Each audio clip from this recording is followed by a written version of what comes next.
Justice hasn't come yet for Abigail Williams and Liberty German. Nearly 3 years ago, the teens were killed walking the Delphi historic trails. And even though there are more questions than answers right now, the Delphi community is keeping the faith. 3 years after the tragedies, some have hope in the things unseen. I don't really like to go back to that day. Not many Carroll County residents want to remember February 13th, 2017, but they simply can't forget it. Are you all looking for the girls?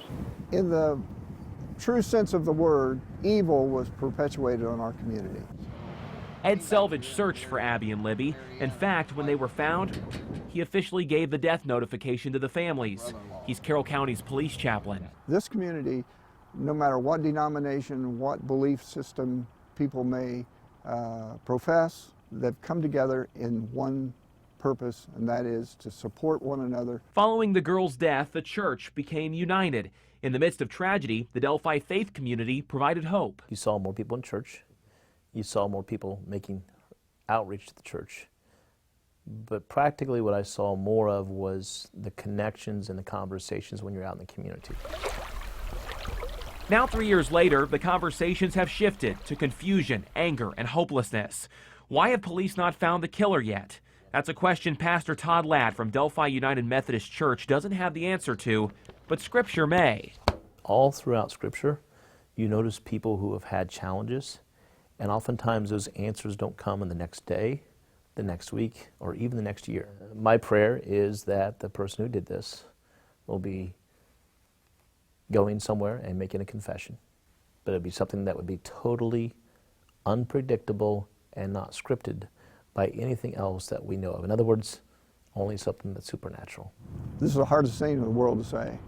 I hope that we as a community will find a way to forgive this person.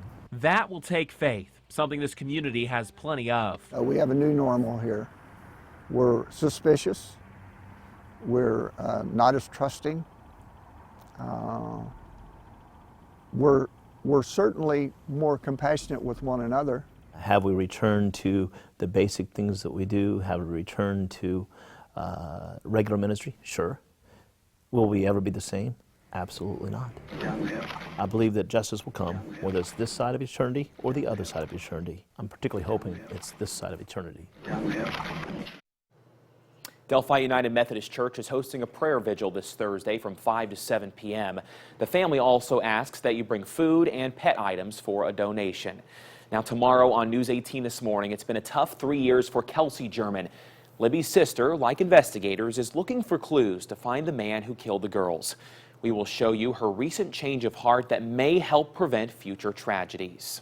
And here is the information if you would like to submit a tip. Police say 50,000 tips have come in so far, and they are continuing to go through old and new ones daily.